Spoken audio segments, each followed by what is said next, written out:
What's going on, beautiful people? What's going on? I hope you all are doing well and having a great day. Yes. Um, Continuing the reading with Jam, we're reading another chapter of Real Artists Don't Starve by Jeff Goins. Hope you guys can hear me okay.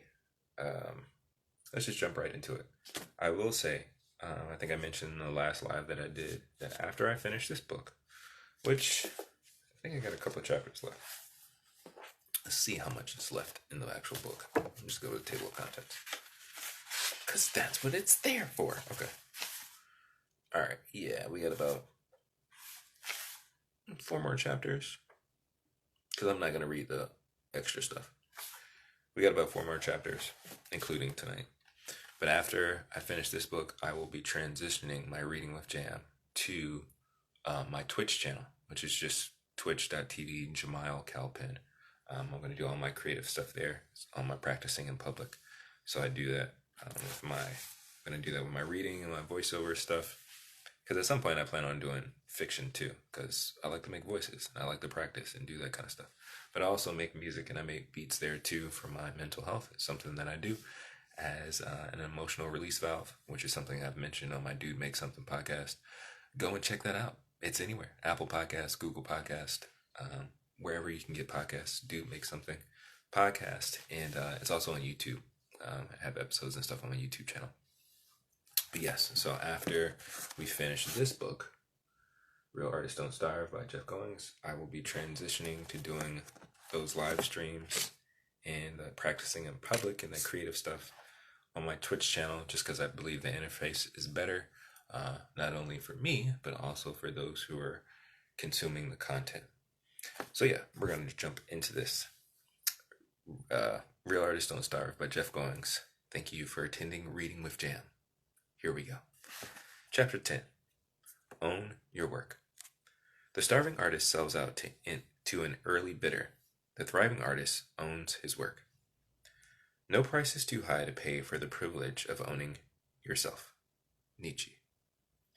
In the winter of 1598, 5 owners of an English acting company stormed the site of the theatre in Shoreditch, England, just outside of London. They were not there to perform, however. They were there to tear it down. The men belonging to a company called Chamberlain's Men piled several tons of wood on the backs of horses and carried the theatre away, piece by piece. Near the river, they used the wood to reassemble the building into what would become the now famous Globe, home to many Elizabethan plays and performances. It was a pivotal moment for Chamberlain's Men. On the verge of bankruptcy, they were beholden to a landlord named Giles Allen, who wouldn't let them out of their contract. For 2 years, they had not been performing at the theatre, and were forced to find other means of landing acting gigs. However, the brothers Richard and Cuthbert Burbage, who had inherited the company from their father, had recently discovered a loophole in the agreement. Allen owned the land, but the Burbages owned the building. In an act of desperation to win their independence from the greedy landlord, the brothers reached out to the rest of the acting troupe, offering a 10% ownership stake in Chamberlain's Men to anyone who contributed £70 to help relaunch the company across town. Among the men considering the offer was a young playwright named William Shakespeare. It was not an easy decision. At the time, Shakespeare was far from famous and was undecided about whether he would keep writing plays. Another option was to become a poet, selling his work to a patron. Of course, he'd have to give up creative control, but he'd have more security. At 34 years old, he had some success, but £70 was no small investment. At the time, English playwrights were subject to the demands of their companies and patrons, so when a young artist had the chance to become part owner of an acting company, that was quite the opportunity. Shakespeare must have felt the weight of such a decision.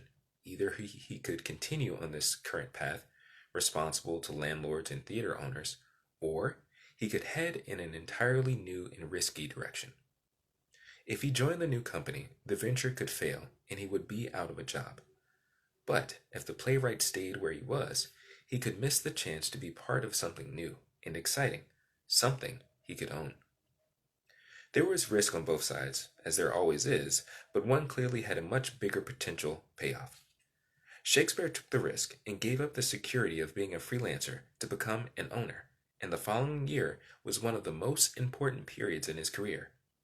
In 1599, he became the Bard, writing some of his greatest works, including Much Ado About Nothing, Henry V, and Julius Caesar. And it all began with the decision to buy into a small but scrappy acting company that allowed him to retain his independence and share in the rewards. In our own creative careers, we will face similar decisions, and we must remember that our primary job as artists is to make sure we can continue creating our art. Shakespeare understood this when he decided to join the march across town and tear down the theater. It was a risk, but it was the kind of risk that gave him the opportunity to potentially own, and therefore control, more of his work. Incidentally, the Globe was the first theater in London to be built and owned by actors. Soon it would become home to many of Shakespeare's plays, making him the household name he is today. None of it would have happened if he hadn't first made that bold transition from artist to owner. The rule of ownership. In 1962, Jim Henson did a series of commercials for Purina Dog Chow and designed a couple of new puppets, one of which became Ralph the dog. They shot the commercials quickly, and Henson's studio billed the dog food company $1,500 for the cost of building the puppets. At the end of filming, Purina offered Henson $100,000 to buy the rights to Rolf completely. Agent Bernie Brillstein nearly jumped at the offer, but Henson warned him, "Bernie, never sell anything I own." After the Purina commercials, Jim Henson kept Rolf, throwing him into a cupboard where he nearly forgot about him until 1976, when the puppet joined the cast of The Muppets. Today, Rolf is undoubtedly worth a lot more than $100,000. For any creative, the challenge of earning a living is formidable. We need to sell our work in order to live and eat, but if we sell off everything we create, we can end up starving again. The goal is to not live month to month, but to have enough margin to keep creating. The more you own of your work, the more creative control you have. The starving artist sells out to an early bidder, but the thriving artist holds out and owns as much of his work as possible. This is the rule of ownership.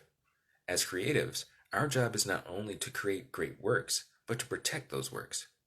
We must therefore resist the temptation to sell out too soon.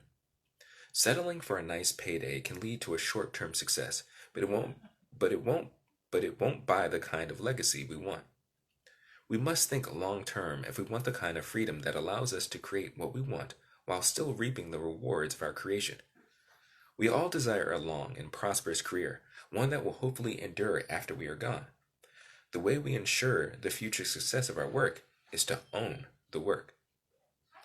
In 2003, Jay-Z had proven himself not only as a skilled artist, but as a savvy businessman as well, and two major record labels, Universal and Warner Music, were offering him executive positions at their companies.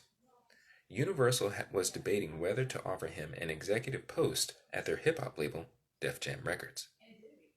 That fall, the rap artist began having conversations with Universal CEO, Doug Morse, who liked him because of his entrepreneurial background with his own Rocawear apparel line. Many discussions ensued, and in 2004, Universal offered Jay-Z a 3-year contract to run Def Jam as the company's president. It was a deal worth between $8 million and $10 million a year, depending on performance bonuses. At the same time, Warner tried to lure him with an even higher salary, including a cut of Warner's upcoming IPO. The decision was difficult, but Def Jam had one major advantage over Warner. They owned the rights to Jay-Z's master recordings. Under Def Jam's proposed contract, Jay-Z's masters would revert to him within 10 years. He would own all his music outright. Despite the offer of less money up front, it was more than enough reason for Jay-Z to accept. "It's an offer you can't refuse," he said. "I could say to my son or daughter or my nephews, if I never had kids, here's my whole collection of recordings. I own those. They're yours." He was starting to think long range, and for the artist who wants to be more than a one-hit wonder, such thinking is essential. Lose to win. John Lasseter grew up loving all things Disney. From watching classic cartoons during his childhood in the 1960s to learning in ninth grade he could grow up to become someone who made them. He even attended California Institute for the Arts, a college established by Walt Disney as a training ground for the next generation of animators. John spent 4 years learning how to write, draw, and produce in the Walt Disney way. Everything he did was in preparation for becoming a part of the magical company that had left an indelible impression on him. In 1979, his dream came true when he was skip the page, hired by the Walt Disney Company as a junior animator to work on the animated film The Fox and the Hound. Immediately, he was filled with dreams for what the film and company could be. There was just one problem. No one else cared.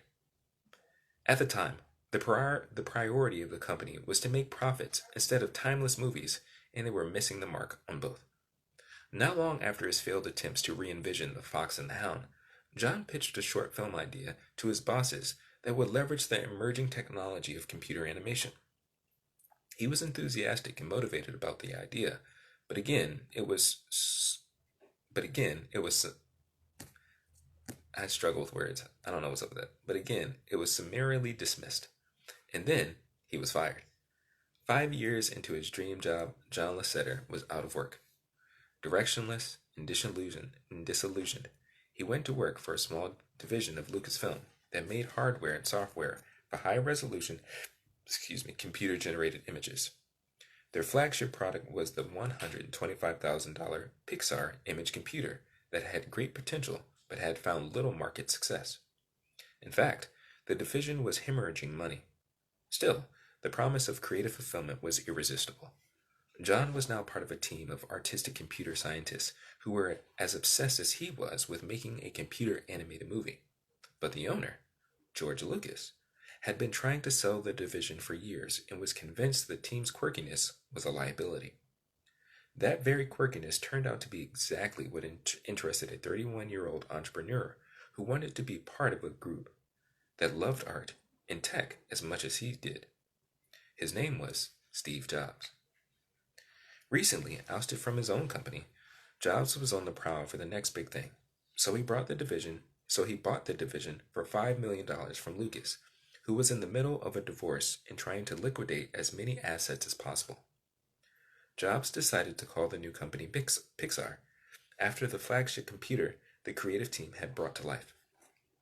One of John Lasseter's early encounters with Jobs was to pitch him a story, a computer animated movie about toys that come to life and have human emotions. It required a $300,000 investment, which was quite the request when Jobs had already invested another $15 million with no foreseeable return. Never one to back down from a challenge, however, Jobs loved the idea. He approved the concept with only one request: make it great. Tiny Toy was great, going on to win a 1988 Academy Award for Best Animated Short Film. Shortly after that, Disney reached out to John Lasseter to hire him back for quadruple his previous salary, but he refused. Why work for a place that didn't want what he had to offer? He was finally at the point where he had the kind of creative control he had dreamed of, and he was starting to make the films he'd envisioned when he went to work for Disney. The Pixar team did, however, accept Disney's money to work on a new project, this time a full-length feature called Toy Story. The partnership was complicated, with Disney trying to control too much of what the Pixar team was doing: the story, the dialogue, the character development. They just didn't see things the same way. At one point, when Tom Hanks remarked how mean and sarcastic his character Woody was, John knew the project had to be rescued. During this time, there was a lot of pressure on John and the team. If the project failed, Pixar might be too broke to survive, having already lost $50 million in 10 years. But he knew that the work had to speak for itself, and so he held his ground on certain creative decisions, eventually convincing Disney to see things his way.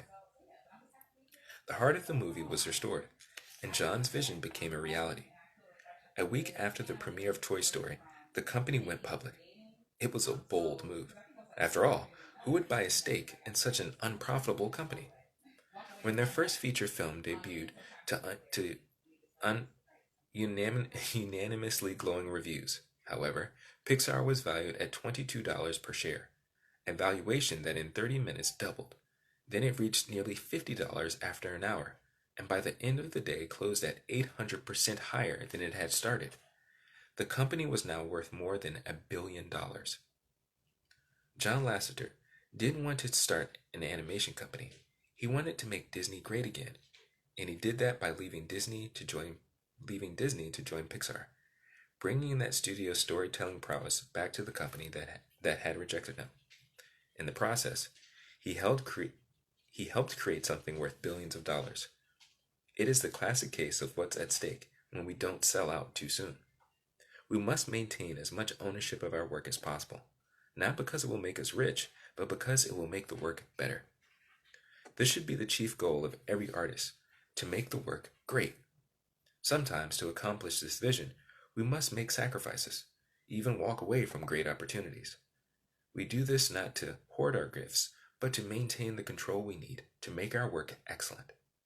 It's a short-term loss, long-term gain. All right, that's enough for today. I'm going to stop and pick it up tomorrow or whenever. But thank you for tuning in to Real Artists Don't Starve by Jeff Goins. I will continue this at another time. And like I mentioned, after I finish this book, I will be transitioning to my Twitch channel because I think it's a better place to do these live reads and practicing in public. But thank you guys for checking out Reading with Jam, and I will talk to you later. Peace.